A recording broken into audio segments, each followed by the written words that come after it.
I'll switch now to the Jews of the diasporas, of the abroad. They too also in kind of a type of, as you said to start with, that it won't happen to me. They don't really, they're not really aware of the full dimension of the phenomenon and the course of it. They're sort of saying, hold on, it's not that bad, I can keep on living here also in these conditions. It happened also prior to the Second World War, for the Holocaust. So what's the difference between the denial of today's denial and the denial that existed in those days? I don't think there's a big difference. What does that mean?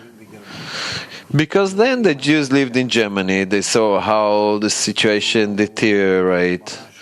They really they could witness what is happening, and they thought, nevertheless, it will go away. It's not that bad. It's here and there, and it happens, okay, it happens. And they're able to go to all kind of countries. I'm talking the early years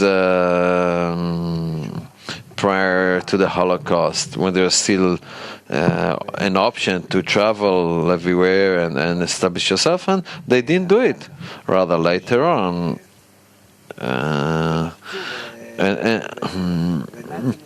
and the Nazis pressured them to exit, and they didn't want to leave.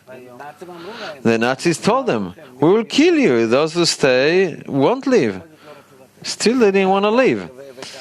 And when they started to build the concentration camps and death camps, then they wanted to leave. No one accepted them.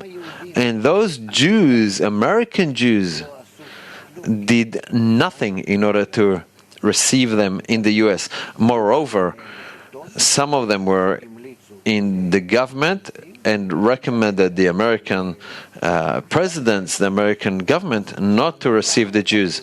There's the very same Jews.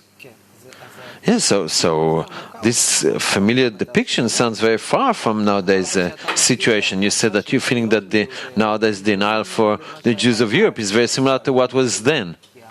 Why not? Because the state is not as bad as it was then. That will change very quickly. That will change very quickly. This is no problem. Try and describe to me nowadays what a person feels. I'm interested in feeling, in understanding what does a person feel. What felt a Jew then in the years prior to the Holocaust versus what a person in Europe feel nowadays. What does he feel? How does he see? What goes through his mind nowadays? A Jew in Europe today, nowadays, also need to think prior to going out to the street, prior to going anywhere public, prior to traveling or going somewhere. Yet he needs to see where is he, with whom he is meeting, what is happening where he needs to, in the place he needs to get to, etc., etc. He needs to check if he's not in a life threat. As simple as that. I'm saying it because many cases happening on a daily basis, and to ignite it, there's no problem. Now we are still in a state whereby those anti-Semitic groups that are leading the process, they setting up the ground. They only filling up people's mind in all the countries that all the troubles are because of Israel.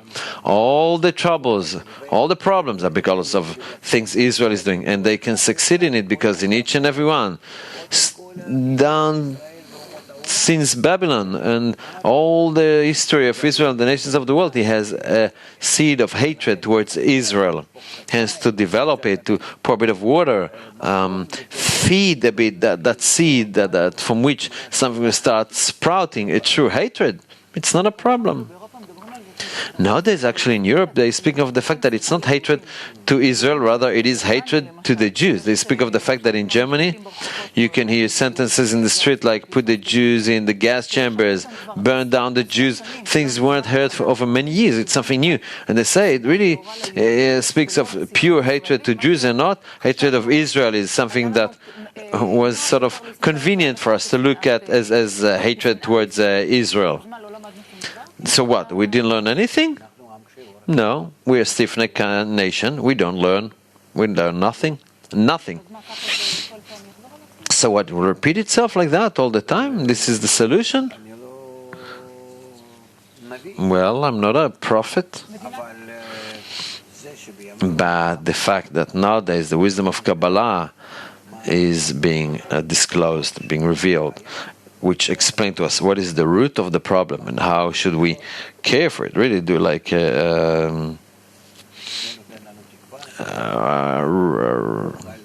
root canal treatment that give us hope to be able to reach the Jews and explain to them what is the force that is in our hands, and thanks to this force we are capable of remove totally all this anti-Semitism, healing all that defect by organizing ourselves to be as one man with one heart, as prior to the destruction, as we lived like that.